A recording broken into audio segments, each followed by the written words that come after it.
जय हिंद दोस्तों, मैं कुणाल आपका स्वागत करता हूँ। ये हमारे इथिक्स का सीरीज का 14वां वीडियो है और आज का टॉपिक है मूल्यों का विकास, जिसे इंग्लिश में डेवलपमेंट ऑफ वैल्यूज़ कहते हैं। इससे पहले वाले अध्याय में हम लोगों ने मानवीय मूल्य का यानी कि ह्यूमन वैल्यूज़ का अध्ययन किया था। आज उसी मूल्यों का कैसे विकास होता है उसके संबंध में अध्ययन करेंगे। तो आइए देखते हैं कि मूल्यों का विकास होता कैसे है। सबसे पहले देखेंगे कि ये जो मूल्यों का विकास करके है, जो हमारे सिलेबस में प्रोमिनेंट रूप से, प्रमुख रूप से मेंशन किया गया है।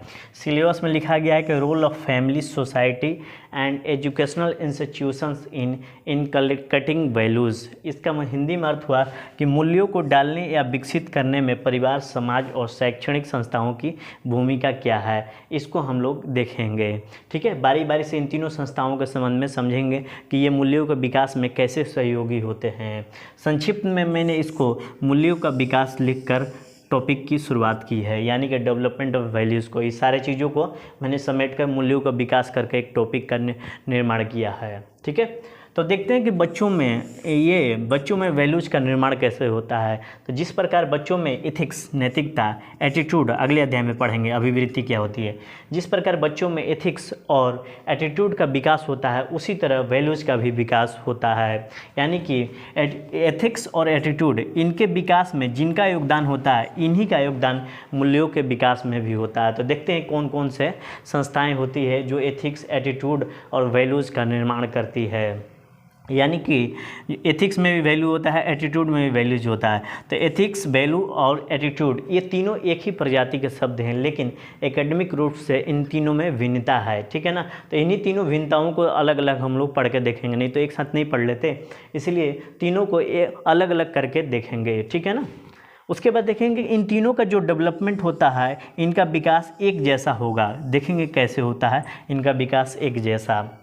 जैसे कि प्राचीन धारणा है कि मूल्यों के विकास के संबंध में कहा गया कि मूल्यों का विकास कैसे होता है। तो प्राचीन धारणा है कि धर्म, विश्वास और आस्था, ये तीनों को मानते हुए कहता है कि ये जो मूल्यों का विकास है इन तीनों पर आधारित होता है, यानी धर्म पर, विश्वास पर, आस्था पर। यानी कि ये जन्म से ही मिलते हैं, व्यक्ति की सारी चीज़ें जन्म से मिलती है। हमारी प्राचीन धारणा है कि मूल्यों का विकास में मूल्यों का विकास जो होता है जन्म से होता है, यानी कि व्यक्ति को सारी चीज़ें जन्म से ही मिलती है। ईश्वर ने ऐसे ही बनाकर भेजा है, यानी कि बच्चे को जन्म से ही बनाकर भेजा है कि वो नैतिकवान होगा, यानी कि उसमें एथिकल वैल्यूज होंगे, उसमें मूल्य इस प्रकार के होंगे। ऐसा प्राचीन धारणा कहता है कि वो बचपन से ही उसमें सारी चीज़ें इनकलकेट होती है, विकसित होती है, वो ऑलरेडी पहले से विकसित हो चुकी रहती है। यानी कि ईश्वर ने ऐसा ही बनाकर भेजा है। पूर्व जन्म की यह पुण्य है या पाप है। पुण्य है तो अच्छे गुण वाला होगा, अच्छे मूल्य वाला होगा, अच्छे नैतिक वाला व्यक्ति होगा। अगर पूर्व जन्म में उसने खराब कर्म किए हैं तो उसे खराब बनाकर भेजेगा, यानी कि अनैतिक होगा, उसमें मूल्यों का अभाव होगा। तो इसलिए कहा जाता है कि प्राचीन धारणा है कि जो भी मूल्य हैं हमें बचपन से ही मिल जाते हैं। ठीक है ना, ये सारी चीज़ें, जितने भी चीज़ें हैं वो सारी चीज़ें जन्म से मिल जाती है। ईश्वर ने ही ऐसा बनाकर भेजा है, यानी कि एक प्रकार कहेंगे जो मूल्य होते हैं ईश्वरीय देन होते हैं। जो संस्कार होते हैं, संस्कार में हम लोग एथिक्स, वैल्यूज और एटीट्यूड तीनों शामिल करते हैं। ये क्या होता है, एक गहरे रूप से हमारे अवचेतन मन में होते हैं। ये जीवन के मूल्य में ये रिफ्लेक्ट होते रहते हैं। ठीक है ना, तो ये क्या होता है, ये ईश्वरीय देन है। यानी कि कहा जाता है कि जन्म से ही आपको सारी चीज़ें मिल जाती है, एथिकल वैल्यूज़ मिल जाती है, वैल्यूज़ मिल जाती है और या एटीट्यूड मिल जाती है। ठीक है ना, तो ऐसा प्राचीन धारणा मानता है। यानी कि जन्म के साथ ही आपका माता पिता यानी परिवार का डिसीजन हो जाता है, समाज का डिसीजन होता है और शैक्षणिक संस्थाओं का डिसीजन हो जाता है कि आपका जन्म अगर किसी फैमिली में हुआ है, किसी स्थान पे हुआ है या किस समाज में हुआ, ये जन्म से ही निर्धारित हो जाता है। और इन्हीं के आधार पर हमें तीनों को ये क्या बोलते हैं, मूल्यों का विकास होते रहता है। तो देखेंगे कैसे कैसे होता है। जिस प्रकार की आर्थिक संरचना होगी परिवार की, उसी प्रकार आपको शिक्षा मिलेगी। यानी कि ये जो सारी चीज़ें, जितने भी व्यवस्थाएं हैं, परिवार का मिलना, समाज का मिलना या शैक्षणिक संस्थाओं का मिलना, ईश्वर प्रदत्त चीज़ें हैं। ठीक है ना, वैज्ञानिक ना। ठीक है ना, तो ये सारी चीज़ें जो भी है ईश्वर प्रदत्त चीज़ें हैं, वैज्ञानिक नहीं है। यानी कि इसका आधार जो है आध्यात्मिक है, ईश्वरीय प्रदत्त है और आस्था है। ठीक है ना, तो ये सारी चीज़ें हम कहेंगे कि ईश्वर प्रदत्त है। ठीक है, एक चीज़ होती है जेनेटिक, यानी कि वंशानुगत, यानी कि एक पीढ़ी से दूसरी पीढ़ी में वो चीज़ें गुण प्रवेश करती है। इसे हटा दे तो इसका वैज्ञानिक आधार है जेनेटिक चीज़ों का, तो इसको हटा दें और देखें तो हम लोग पाएंगे कि सारी चीज़ें ईश्वर प्रदत्त हमें नज़र आएंगी। जेनेटिक में ऐसा होता है कि अगर वैज्ञानिक का बच्चा है चाहे डॉक्टर का बच्चा है तो अपने परिवार में मूल्यों को देखते देखते उस तरह बनने का प्रयास करता है। लेकिन बहुत सारे ऐसे लोग भी होते हैं जो परिवार में मान लिया झगड़ा हो रहा है, परिवार में बहुत सारी बुराइयां हैं, तो उसके अपोजिट नेचर के भी हो जाते हैं। यानी कि लेकिन फिर भी हम देखेंगे कि जैसे कि हमने बताया कि डॉक्टर का बच्चा डॉक्टर बनने के लिए अग्रसर होता है, उस तरह का माहौल मिलता है। लेकिन बहुत सारे सम्मान परिवार के जो बच्चे होते हैं, जो जनरल फैमिलीज़ के बच्चे होते हैं, बहुत अच्छी उपलब्धि जीवन में हासिल करते हैं, जीवन मूल्य हासिल करते हैं और महान बन जाते हैं। जैसे कि आप लोगों ने सुना होगा कि रिक्शे वाले के बेटे ने IAS ऑफिसर बन गया, या बहुत अच्छा डॉक्टर है, या बहुत बड़े गूगल का CEO बन गया, चाहे माइक्रोसॉफ्ट में चला गया। तो क्या उसके पिताजी थे इस तरह के? क्या अनुवांशिकी एक थोड़ा सा गुण तो वहाँ कैरी करता है, बट वो सारी चीज़ें डिसीजन नहीं देता है। तो क्या होता है कि सामान्य परिवार के बच्चे भी बहुत अच्छी उपलब्धि हासिल कर लेते हैं, जीवन मूल्य हासिल कर लेते हैं और महान भी बन जाते हैं। परिवार और जन्म सभी चीज़ों का निर्धारण नहीं करता है। तो इस तरह हम कहेंगे कि परिवार और जन्म सभी चीज़ों का निर्धारण नहीं करता है, इसलिए यहाँ ईश्वरीय सिद्धांत को सही ठहराना उचित नहीं है। तो देखते हैं कि वैज्ञानिक आधार क्या है, जो चीज़ों का विकास करती है। ये तो प्राचीन धारणा थी कि धर्म, विश्वास और आस्था मूल्यों का विकास करती है, इसी पर मूल्य टिके रहते हैं, क्योंकि ये सारी ईश्वर प्रदत्त चीज़ें हैं और सारी चीज़ें पूर्व जन्म से निर्धारित होती है। अब देखते हैं कि वैज्ञानिक धारणा क्या है मूल्यों का विकास के लिए, बारी बारी से देखते हैं।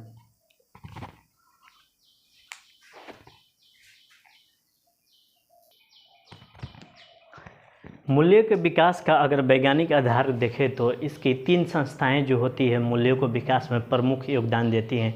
इसके अलावा भी गौण संस्थाएं हैं जिन्होंने मूल्यों के विकास में अपना महत्वपूर्ण योगदान दिया है।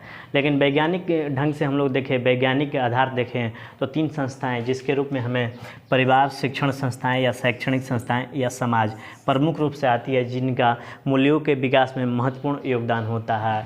और ये सर्वमान्य सिद्धांत है, लॉजिकल भी है और कन्विंसिंग भी है, और सत्य का आप अनुभव भी कर सकते हैं कि नहीं, इन तीनों के माध्यम से ही हमारे अंदर मूलभूत या आधारभूत मूल्य है, इनके विकास में इन तीनों का ही योगदान होता है। इसके अलावा देखें तो बहुत सारे मनोवैज्ञानिक रिसर्च किए गए, समाजशास्त्रीय रिसर्च किए गए आम लोगों पर, और देखा गया कि जो उनके अंदर गुण विकसित हुए हैं, उनको सोचने का तरीका क्या रहा है, उनके दोस्त कैसे रहे हैं, उनकी वैल्यू सिस्टम क्या रही है या नैतिकता के मापदंड क्या रहे हैं, इन सब चीज़ों का विश्लेषण करके देखा गया तो पाया गया कि परिवार, समाज और शैक्षणिक संस्थाएं, इन तीनों के माध्यम से ही इन चीज़ों का विकास होता है। इस वजह से कह सकते हैं कि आज के समय में सबसे लॉजिकल और कन्विंसिंग सर्वमान्य सिद्धांत यही है, वैज्ञानिक सिद्धांत, जिसमें परिवार, शैक्षणिक संस्थान और समाज मूल्यों के विकास में महत्वपूर्ण भूमिका निभाती है। इसके अलावा देखें तो मूल्यों के विकास की शुरुआत हम लोग देखेंगे तो सबसे पहले परिवार से होता है। यानी कि मूल्यों का विकास कहाँ से होता है? जन्म से होता है, यानी कि परिवार से होता है। कोई बच्चा होता है तो कोरा कागज़ की तरह होता है, एकदम कोरा स्लेट की तरह। एक देखते हैं स्लेट जो काली सी होती है, और उस पर अगर कोई चौक उकेर देती है तो कितना चमकने लगता है। उसी प्रकार जो बच्चे होते हैं उनके मस्तिष्क जो होती है कोरे कागज़ की तरह होती है, वो खाली स्लेट की तरह होती है। और इस कोरे कागज़ और स्लेट पर अगर कोई मूल्य की परत चढ़ाती है तो वो दूर से ही दिखने लगती है, यानी कि बच्चे में झलकने लगती है। यानी उकेरने का मतलब होता है कि बच्चों में वैल्यूज़ डालना, ठीक है ना। तो ये जो शुरुआत इसकी होती है माता पिता से होती है, और परिवार के अन्य सदस्य जिसमें युवा और बूढ़ा भी आते हैं, जिनका नाना नानी, दादा दादी, बूढ़ा ये सब में आ जाएंगे।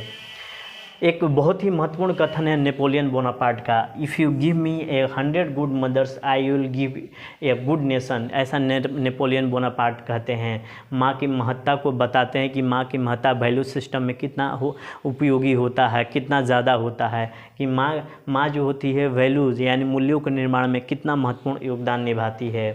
वैल्यूज़ के निर्माण में माँ की भूमिका सर्वाधिक होती है। माँ से प्राप्त वैल्यू पूरे राष्ट्र के वैल्यू बन जाती है, और इस तरह से माँ का महत्व का अंदाज़ा लगाया जा सकता है कि ये जो वैल्यूज़ हैं बच्चों में आया है, ये पूरे राष्ट्र का नेतृत्व भी करेंगे अगर सही मदर हैं तो 100 गुड मदर्स, ठीक है ना।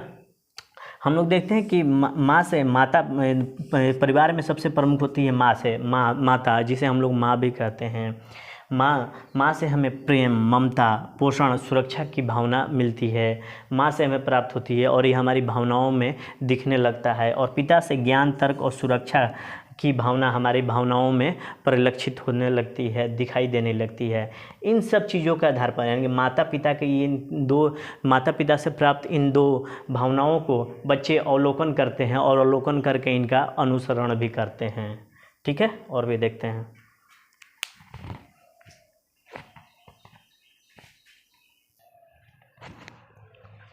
माता पिता के संबंधों के आधार पर बच्चों में मूल्य का विकास होता है। इसको हम लोग पिछले स्लाइड में देख रहे थे और आगे इस स्लाइड में देखते हैं कि बच्चों में कैसे माता पिता के गुण समाविष्ट होते हैं, उनके संबंधों से क्या क्या बच्चों में गुण आते हैं, क्या क्या वैल्यूज आते हैं, उसको देखने का प्रयास करते हैं। अगर माता पिता में बहुत अच्छे संबंध हैं तो बच्चों में बहुत ज़्यादा प्यार की भावना उमड़ेगी, करुणा उत्पन्न होगा, प्रेम उत्पन्न होगा, सहृदय बच्चे बनेंगे, आत्मविश्वासी बनेंगे और हार्दिकता से भर उठेंगे। इस तरह के मूल्यों का विकास बच्चों में होगा। लेकिन अगर माता पिता के संबंध अच्छे नहीं हैं, कलहपूर्वक हैं, माता पिता एक दूसरे को गुलाम बनाने में लगे हुए हैं, अगर पिता अगर सामंतवादी चेतना का है तो वो माता को गुलाम बनाने में लगा हुआ है, तो इस तरह से सोच अगर हो रहा है, इस तरह का संबंध अगर देखता है बच्चा, या उसके माता पिता में अगर हमेशा तकरार होते रहती है, बहस होते रहती है, तो बच्चों के अंदर बहुत सारे मूल्यों का विकास हो जाता है, नकारात्मक मूल्यों का विकास हो जाता है। बच्चे झगड़ालू हो जाते हैं, बच्चे चिड़चिड़ापन से भर उठते हैं, जिनमें आत्मसम्मान की भावना कम हो जाती है, आत्मविश्वास बहुत कम हो जाता है, विद्वेष और ईर्ष्या की भावना विकसित होते चली जाती है। और इन तकरारों से, माता पिता के तकरारों से क्या हुआ कि धीरे धीरे उनके अंदर विवाह से नफरत होने लगेगी, क्योंकि वे देखते हैं कि विवाह के फलस्वरूप इन सारी चीज़ों का सामना करना पड़ रहा है। इन दुर्गुणों का बहुत ज़्यादा हमें दिखाई दे रहा है कि बच्चों में ये सारी चीज़ें डेवलप होते चली जा रही है। तो इन मूल्यों का विकास होता चला जाएगा अगर माता पिता में मधुर संबंध नहीं रहे। जैसे कि एग्जाम्पल लेते हैं बॉबी का। बॉबी फिल्म आई थी 1971 या समथिंग के दौरान, उस समय 71 या 73, जिसमें डिम्पल कपाड़िया और ऋषि कपूर होते हैं। इसमें क्या होता है कि शायद ऋषि कपूर को भेज दिया जाता है, वहाँ पर हॉस्टल में भेज दिया जाता है, और हॉस्टल में भेजने से क्या हुआ कि चलिए ठीक है, वहाँ अपने ढंग से बच्चे से मिल रहे हैं, वहाँ अलग ही ग्रुप हो रहा है, तो वहाँ अलग मूल्य विकास हो रहा है।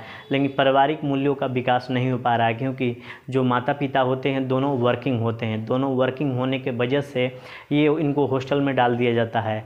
लेकिन जब बच्चा अपने घर आता है तो उसका जन्मदिन मनाया जाता है। जन्मदिन में बहुत सारे बढ़िया व्यवस्था की जाती है। लेकिन क्या होता है कि बच्चे के जो पिता हैं काम के मामले में कहीं बाहर गए रहते हैं, माता अपने ग्रुप में एंजॉय कर रही है, तो बच्चा बहुत ज़्यादा फ्रस्ट्रेट हो जाता है कि यार मेरे माता पिता मेरे जन्मदिन के दिन ही बेहतर ढंग से मेरे साथ मिल नहीं पा रहे हैं। तो बच्चा उस पार्टी को छोड़कर निकल जाता है कहीं पर और मलाह से बातचीत करता है। वहाँ से इस ऋषि कपूर की मुलाकात डिम्पल कपाड़िया से होती है, नदी के क्रॉस करते हैं। तो ये बहुत अच्छी मूवी है मानवीय भावनाओं, बच्चों की भावनाओं को समझने के लिए। तो आप लोग देखेंगे तो वहाँ से मूल्यों का कैसे विकास होता है वो समझने में सहायता मिलेगी।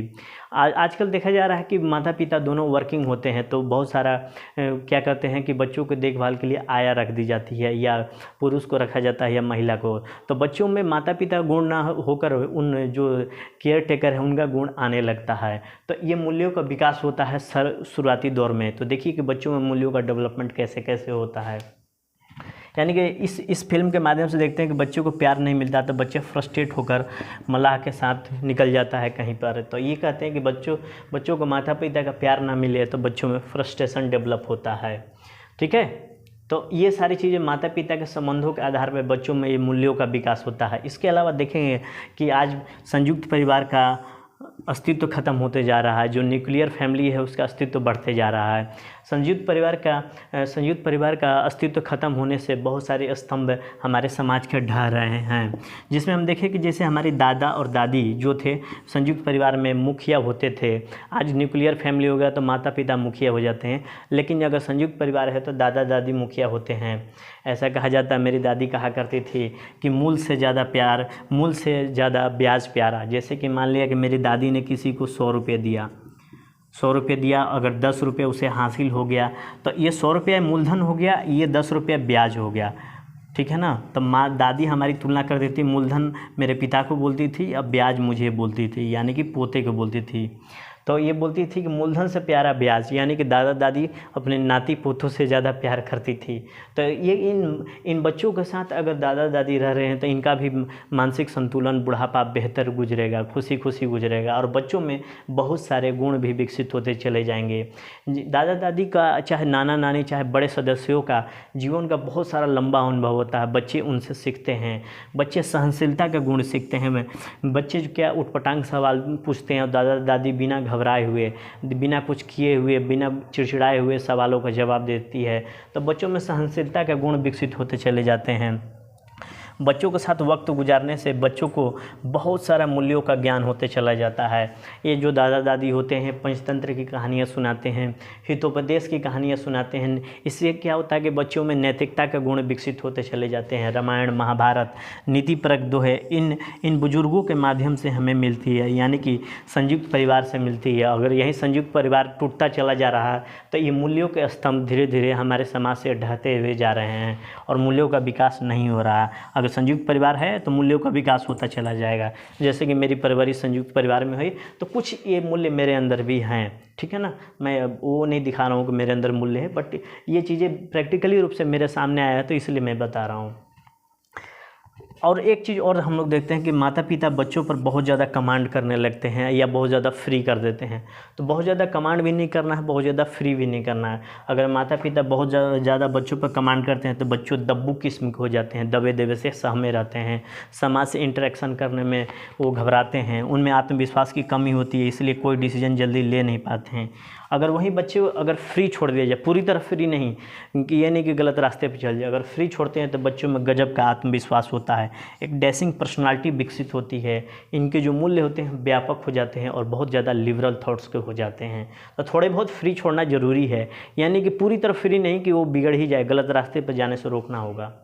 तो इसलिए हम कहते हैं कि परिवार जो होता है बहुत ज़्यादा मायने रखता है, क्योंकि ये कोरी स्लेट पर लिखने का काम करता है, क्योंकि बच्चा का जन्म परिवार में ही होता है और यहीं से इसके मूल्यों का विकास होता है। इसलिए हम कहते हैं कि परिवार जो होती है मूल्यों के विकास की पहली पाठशाला होती है।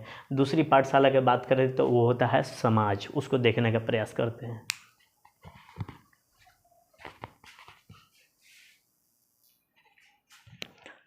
मूल्य निर्माण की दूसरी संस्था है समाज, यानी कि वैज्ञानिक आधार पर हम लोगों ने 3 संस्थाओं को माना था कि ये मूल्य का निर्माण करती है। सबसे पहले अपनी परिवार थी, अब दूसरी पाठशाला है मूल्य निर्माण की समाज।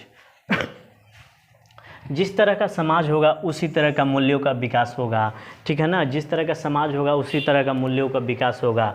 यानी कि एक शब्द होता है समाजीकरण, सोशलाइजेशन, यानी कि व्यक्ति परिवार में पैदा लेता है किंतु उसका समाजीकरण अभी बाकी रहता है। जब व्यक्ति परिवार से इंटरेक्शन करता है, यानी कि व्यक्ति समाज से इंटरेक्शन करता है, यानी कि समाज में जाता है, कोई शादी ब्याह का माहौल हो या बर्थडे पार्टी हो या मरनी हो या किसी भी दुख के समय में हो, गम के समय में खेलने के लिए जा रहा, तो उसका समाज से इंटरेक्शन हो रहा है, यानी कि व्यक्ति का समाजीकरण होते जा रहा है। मतलब क्या हुआ कि व्यक्ति के अंदर समाज के मूल, परंपरा, व्यवहार और इथिक्स आ रहे हैं। व्यक्ति इन चीज़ों को समझकर, समाज के मूल्य, परंपरा, व्यवहार, एथिक्स को समझकर समाज के विकास में योगदान देने का काम करता है। और योगदान देने की प्रक्रिया क्या कहलाता है? समाजीकरण कहलाता है, यानी कि व्यक्ति का समाजीकरण हो रहा है, यानी कि व्यक्ति के अंदर समाज के मूल्य, परंपरा, व्यवहार और एथिक्स प्रवेश कर रहे हैं। इसी क्रम हम देखते हैं कि ग्रामीण समाज, ठीक है ना। 3 समाजों की तुलना करते हैं, ठीक है ना। उसके बाद उसमें देखेंगे कि कौन कौन से मूल्य होते हैं। अगर मैं ग्रामीण समाज में रहता हूँ और ग्रामीण समाज में प्रवेश करता हूँ तो हमारा जो मूल्य हो जाएगा रूढ़िवादी मूल्य की ओर ज़्यादा हो जाएगा। हम रूढ़िवादिता की ओर अग्रसित हो जाएंगे, हम धर्म भीरू हो जाएंगे, धर्म को बहुत ज़्यादा महत्व देने वाले हो जाएंगे, जिसके अंतर्गत वही अन्य बुराइयों को हम ले तो बाल विवाह का समर्थन करेंगे, जातिवाद का समर्थन करेंगे। हमारी जो भाषा है, पहनावा ग्रामीण के अनुकूल हो जाएगी। एथिक्स के मामले में बहुत ज़्यादा नैतिकवान हो जाएंगे, ये बहुत ज़्यादा नैतिकवादी हो जाएंगे। अगर वही बात करें शहर से, ग्रामीण से शहर की ओर आते हैं तो थोड़ा सा इन सब चीज़ों में हम उदार पाते हैं, ठीक है ना, थोड़ा सा उदार इन सब चीज़ों में पाते हैं। और वहीं पर मेट्रो शहर की बात करें तो बहुत ज़्यादा उदारता देखने को मिलती है, हेट्रोजीनस देखने को मिलती है। यहाँ पर हेट्रोजीनस सोसाइटी देखने को मिलती है, यानी कि अन्य अन्य राज्य के लोग वहाँ आते हैं, अन्य भाषाओं के लोग आते हैं, ठीक है ना, अन्य संस्कृतियों के लोग आते हैं, अन्य नस्ल के लोग आते हैं।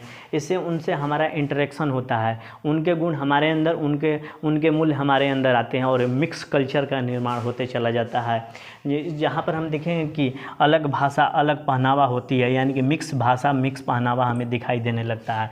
वहाँ पर आधुनिक नैतिकता की बात की जाती है, जैसे कि समानता, स्वतंत्रता, धर्मनिरपेक्षता की बात की जाती है। ये तीनों चीज़ें, ये तीनों जगहें अगर तीनों जगहों पर अगर व्यक्ति रहता है तो उस तरह का मूल्य का विकास होता है। मैं पर्सनली एक चीज़ को मैं इसको समझाने का, व्यक्तिगत तौर पे समझाने का प्रयास करता हूँ कि मेरा जन्म ग्रामीण समाज में हुआ था। शुरुआती 5 या 6 साल तक मैं ग्रामीण समाज में रहा था, जहाँ पर उतनी तो मुझे समझ नहीं थी, लेकिन मैं जातिवाद का समर्थक ज़रूर था। तथाकथित मैं उच्च जाति में पैदा हुआ तो मैं निम्न जाति के लोगों को, तथाकथित निम्न जाति के लोगों को बहुत लोग प्रताड़ित करते हैं, वहाँ वो चीज़ को मैंने देखा है। तो मेरे अंदर भी जातिवाद का समर्थन वाला भाव मेरे अंदर भी आने लगा था। लेकिन मैं एथिक्स के मामले में थोड़ा सा नैतिकवादी हो गया था। मैं बड़ों को सम्मान देना है, मतलब बहुत सारी चीज़ें जो हो गई है ना, कि उठ के खड़े हो जाना, कोई आ रहा तो बड़े हैं उसको प्रणाम करने लगता हूँ, इस तरह की चीज़ें का विकास होने लगा था मेरे अंदर। किंतु कुछ समय के बाद मेरे फादर जॉब में हैं और कुछ समय के बाद वो शहर में शिफ्ट किए। एक साधारण सा, मतलब कि बड़े शहर नहीं था, मतलब कि क्योंकि उनके ट्रांसफ़र होते रहता था, वो ऐसे जॉब में हैं, सरकारी जॉब में ही बट ट्रांसफ़र होते रहता है। फ़ौज की जॉब ट्रांसफ़र वाली ही होती है, तो ट्रांसफ़र होते रहता था। तो मेरे ये जो विचार थे थोड़े से उदार हुए, इन सब ग्रामीण समाज में जो भी वैल्यूज़ थे उससे थोड़ा सा उदार होने लगे थे। मेरी भाषा, मेरी पहनावा, मेरे नैतिक मूल्य में थोड़ा थोड़ा बदलाव आने लगा था। उस क्रम में हम देखेंगे कि ये चीज़ें यहाँ जो शहर में जो चीज़ें थी, जो रूढ़िवादिता थी, थोड़ी कम हो गई। धर्म के प्रति जितनी लगाव थी उतनी थोड़ी कम हुई, और नैतिकता के मामले में भी थोड़ा सा यहाँ पर गिरावट आया। लेकिन जैसे ही मैं यूपीएससी की तैयारी करने के लिए, सिविल सर्विसेज का तैयारी करने के लिए दिल्ली आया, दिल्ली एक मेट्रो शहर है, यहाँ पर मेरे अंदर उदारता के तत्व बहुत ज़्यादा आने लगे। मैं जातिवाद को उतना ज़्यादा महत्व नहीं देता था, हालांकि जातिवाद की वैल्यू लेकर मैं मेट्रो शहर में गया था, यानी दिल्ली में गया था, बट वो जातिवाद के बंधन टूटने लगे थे मेरे अंदर से। धर्म के प्रति उतना लगाव नहीं रहा। मेरी जो भाषा थी मिक्स होने लगी। मेरी दोस्ती हरियाणा के लोगों से थी, राजस्थान के लोगों से थी, यानी कि मान के चलिए कि वहाँ पर मुखर्जी नगर एरिया, वहाँ पर एक मिनी इंडिया रहता है, जहाँ से हर राज्य के लोग आते हैं। वहाँ से के लोगों से इंटरेक्शन से मेरी भाषा में उनके शब्द आने लगे, मेरी शब्द उनकी भाषा में जाने लगी, यानी कि मिक्स कल्चर का निर्माण होने लगा था। मेरी पहनावा भी थोड़ी थोड़ी बदलने लगी थी, जो मेरी जो सांस्कृतिक पृष्ठभूमि है उससे अलग होने लगी थी। मेरे अंदर आधुनिक नैतिकता के तत्व थोड़े थोड़े आने लगे थे, पूरी तरह तो नहीं कहूँगा बट आने लगे थे, जिसमें समानता का भाव, स्वतंत्रता, धर्मनिरपेक्षता जैसे तत्व मेरे अंदर विकसित होने लगे थे। तो मैं इसका बेस्ट एग्जाम्पल हूँ ग्रामीण शहर और मेट्रो शहर का। आप भी हो सकते हैं, बट मैं अपने अंदर लेकर इस चीज़ को समझाने का प्रयास किया। उसके बाद देखेंगे कि 3 वर्ग होता है अपने समाज में, अपर क्लास, मिडिल क्लास और लोअर क्लास। इन्हीं 3 क्लास में हमारा पूरा समाज डिवीज़न में बटा हुआ है। अपर क्लास में देखेंगे बहुत ज़्यादा गतिशीलता होती है, बहुत ही ज़्यादा गतिशीलता होती है। ये चीज़ों को बहुत जल्दी, अगर उदार तत्व है तो उसको जल्दी एक्सेप्ट कर लेते हैं। ये परंपराओं को ज़्यादा त्याग करने में भरोसा करते हैं, जैसे कि अभी अंतर्जातीय विवाह, चाहे अंतरधार्मिक विवाह, अंतर्देशीय विवाह, अंतर्राज्यीय विवाह तक ये लोग अलाउ करते हैं। अपने लोगों को अलाउ कर देते हैं कि आप लोग विवाह कर सकते हैं किसी के साथ। ये परंपराओं पर उतना टिकते नहीं हैं। ये पढ़ा लिखा वर्ग होता है, उदार सोच वाला व्यक्ति होता है, तार्किक वैज्ञानिक सोच वाले लोग होते हैं। इनके अंदर संवैधानिक मूल्य और राज्य के मूल्य होते हैं, ठीक है ना। तो उच्च वर्गीय क्लास के अन्य मूल्य होते हैं। वहीं पर मध्यम वर्गीय क्लास को देखें, मिडिल क्लास, ये अंतर्जातीय विवाह को अलाउ नहीं करता, ये थोड़ी बहुत परंपराओं में बंधा रहता है। वहीं पर बात करें निम्न वर्गीय समाज, जो लोअर क्लास होते हैं, ये रूढ़िवादिता से भरा रहता है। ये इनके अंदर भावनात्मक तत्व बहुत ज़्यादा होते हैं। ये पढ़े लिखे बहुत कम होते हैं। ये परंपराओं पर बहुत ज़्यादा भरोसा करते हैं। तो ये 3 समाजों से हम लोग मूल्यों को डिवाइड कर सकते हैं। और किसी को जज करना है तो सामान्यतः मैं बात कर रहा हूँ, पूरी तरह से नहीं, क्योंकि वहाँ भी अपवाद की गुंजाइश बची रहती है। तो इन सब चीज़ों पर हम लोग समझ सकते हैं। उसके बाद देखें कि जन्म के अनुकूल हमें समाज मिलता है, यानी कि जन्म के अनुकूल समाज मिलता है तो हमारे मूल्य की नींव यहीं से तैयार होने लगती है। लेकिन मैंने बताया कि मैं गांव से शहर की ओर गया तो वहाँ के मूल्य और गांव के मूल्य दोनों को मिक्स होकर एक नया मूल्य तैयार होने लगा था, यानी कि मूल्य निर्माण की प्रक्रिया होने लगी थी। ये मूल्य निर्माण की प्रक्रिया है सबसे ज़्यादा प्रभावित होती है 6 से 7 वर्षों के दौरान, और इसका फाउंडेशन 5 से 18 वर्षों तक मूल्य का निर्माण चलते रहता है, यानी कि आधारभूत मूल्य इसी एज तक बहुत ज़्यादा विकसित हो जाते हैं। बाकी धीरे धीरे उसमें सुधार आते जाता है, उसमें कटौती हो जाती है, नए मूल्य थोड़े बहुत शामिल होते जाते हैं।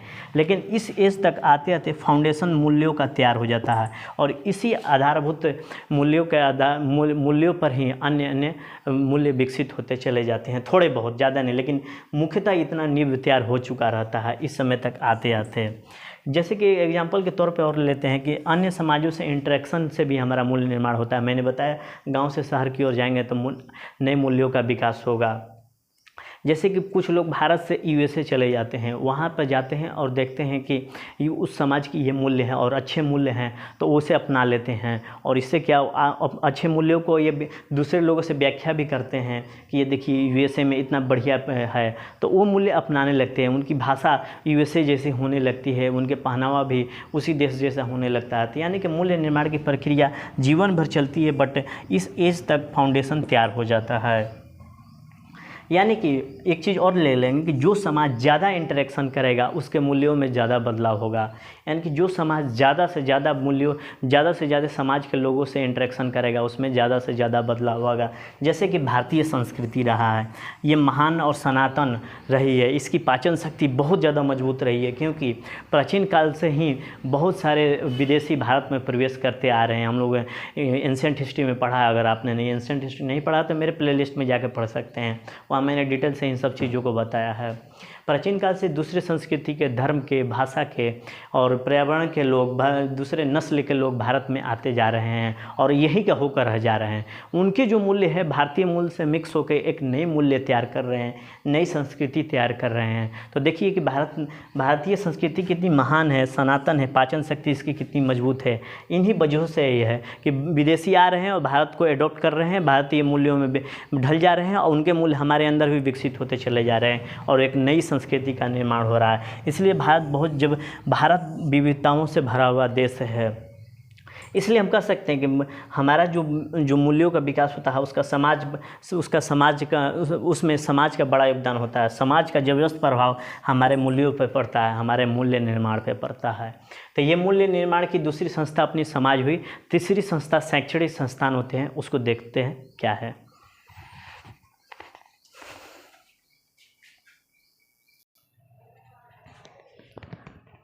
वैल्यू के विकास में तीसरी संस्थान है शैक्षणिक संस्थान।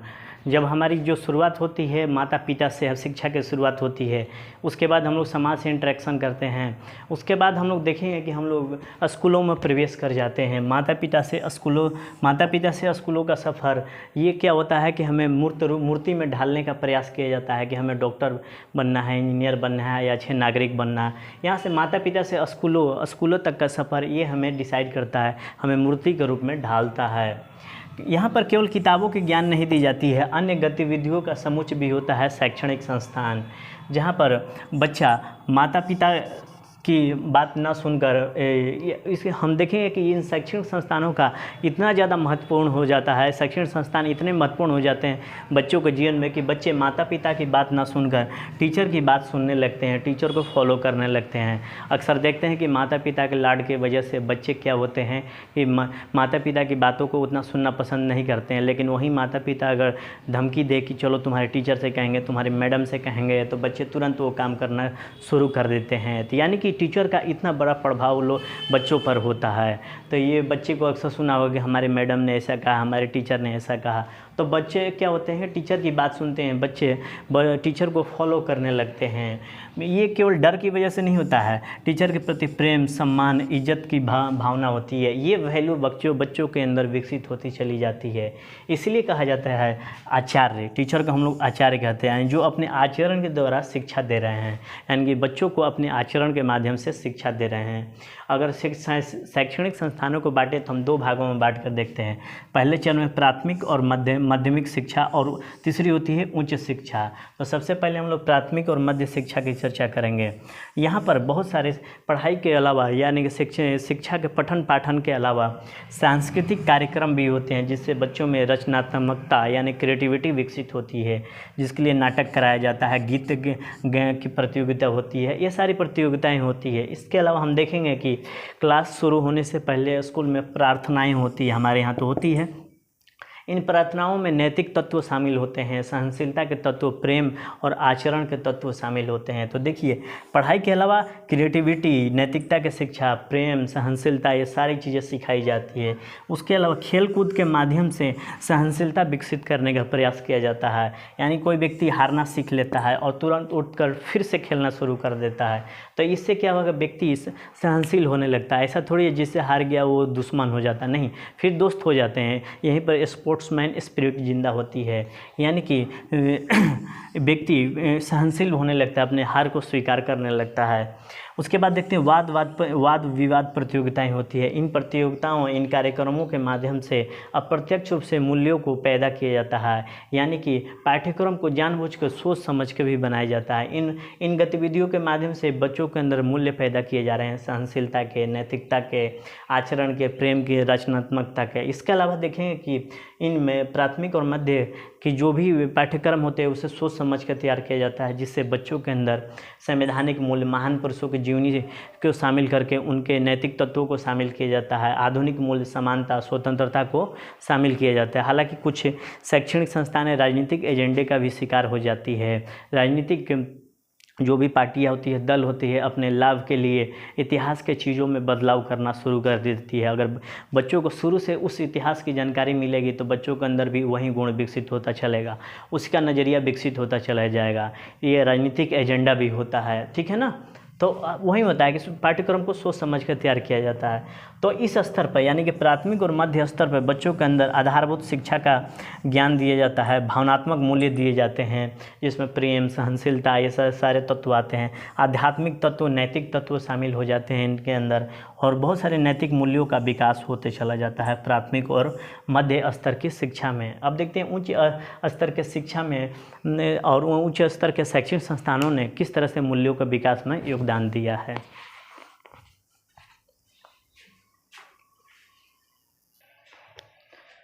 उच्च शिक्षा वैज्ञानिक मूल्य और आधुनिक मूल्यों के विकास में बहुत ज़्यादा योगदान देती है, क्योंकि इस समय तक आते आते प्रायोगिक स्तर पर शिक्षाएं होने लगती है। आप इंजीनियर हैं, डॉक्टर हैं या अन्य इकोनॉमिस्ट हैं, इन सब चीज़ों पर प्रैक्टिकल लेवल पर शिक्षाएं शुरू हो जाती है।